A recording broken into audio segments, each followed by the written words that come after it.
Welcome back, guys. It's time for another anime first impression video. This is going to be on a detective anime that I watched earlier today. Um, I actually enjoyed it more than I thought that I was. Detective series have been something that they're basically a hit or miss for me.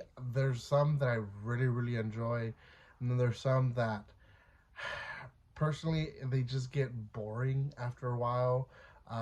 They're too like NCIS, or there's like no character development really. It's just kind of like case after case. So I'm hoping this one's not like that. There is already 2 episodes out of as of this week. So maybe more to come by the time you watch this video. So just make sure you check them out on Crunchyroll. They are subbed. This is gonna be on Ron Kamonohashis. I can't pronounce that name. Forbidden Detections. Deductions. Now again, like I said, there's 2 episodes out on Crunchyroll. They're both are subbed, and I've watched only the first one. So before anything, guys, if you haven't done so by now, make sure you subscribe to my channel. Give some love by commenting, liking, and sharing. I'm trying my best to review and give my first impressions to as many series as possible this week, so that next week I don't have to worry too much on first impressions and really just get back to my regular groove. So, okay. It's an interesting series. Definitely was a left ball when it came to me actually liking it, to be honest. Um, First of all, wasn't even in my list at one point to give my first impressions. Then I saw it. I'm like, oh yeah, I haven't seen this one. There's 2 episodes out. Let's watch one of them, right? We follow the story of a junior detective who is part of a bigger group, and he's had bad record, doesn't really do well with the group, and really does more damage than anything to the group. He's kind of like the joke of the group.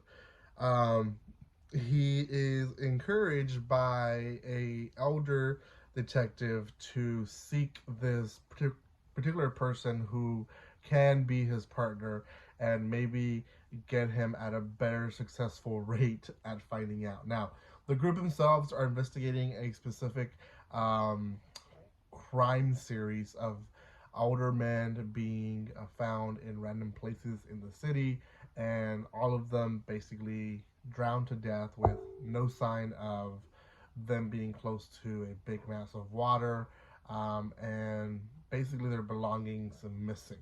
So um, they have really no clue. So he goes and finds this other person who might be his new partner. Now, I guess reference wise, eventually we find out that this other person is a detective himself as well, has worked before. He was essentially laid off, and he himself put himself off. He has a secret, which we eventually find out at the end of the episode, of why he stopped. But um, he's very much like the in the American shows, like the house character, or any in that sense where he can identify certain things that people don't notice. So, for example, he tells the young detective that he knows that he came from the shrine. He can hear the coins in his left pocket. He also knows that he has half a drank cup of coffee in his right pocket. He's very detailed in knowing all the things that you would assume that no one would notice, right? So he detects details, which makes him a good detective. So he doesn't know why he's off duty, and he tells them, "I have something that you have to keep an eye on me." And he assumes it's a sickness. He's like, "Oh, he's probably just sick, and that's why he doesn't want to be part of it." But eventually, he goes from not wanting to wanting because he heard a little bit of the case. Now, he acts kind of like he's a hermit, and I get these context clues from the beginning. He's a hermit because he doesn't want to hear details of any other cases, because then he becomes obsessed with them and he wants to solve them. So he ends up being obsessed with this case and ends up going with the rookie to a scene of a new person who got killed. Now, he, again, very weird in his way of detecting stuff. He lays down next to the dead corpse and basically figures out a lot of stuff out of the killer. And pretty much figures out who the killer is, but doesn't tell the rookie about it. He just tells him, "Let's go catch him. We're gonna use you as bait." So he dresses him up as basically a gigolo, someone that looks like he has money, and he puts him in bait. Now, uh, up to this point, as a viewer, we're still pretty much think that he is going to get a haircut.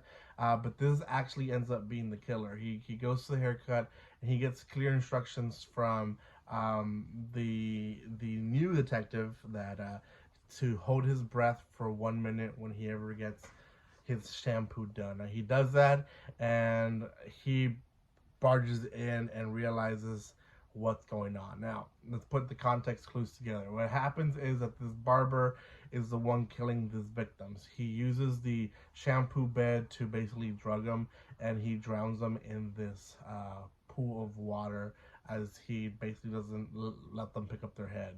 And he steals their belongings. That's really what he's going for.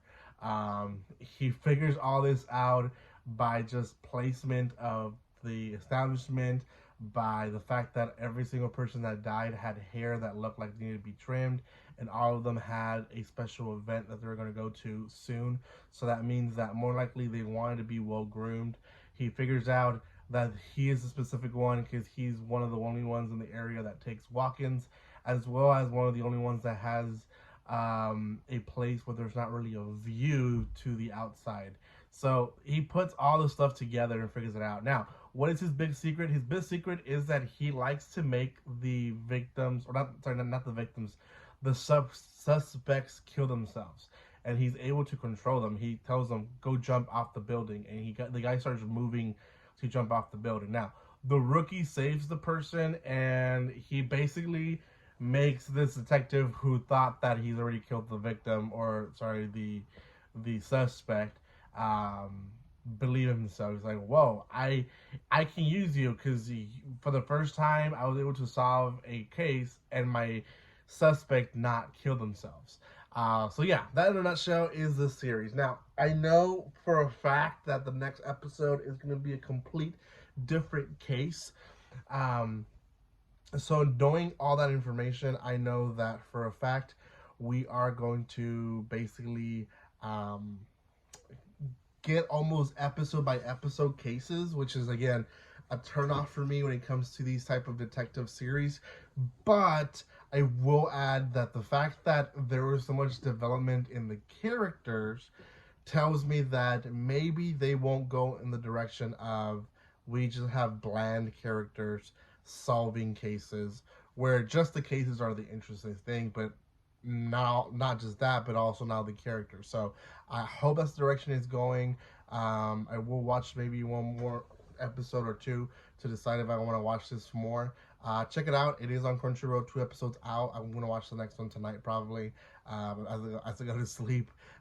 If there is more that I should be watching, let me know. I know Arceus recommended one last night, and if you guys want to recommend me more that I haven't watched, let me know so I can watch them and give my first impressions. Thank you for your love and support, guys, and like always, don't be strangers. See you guys.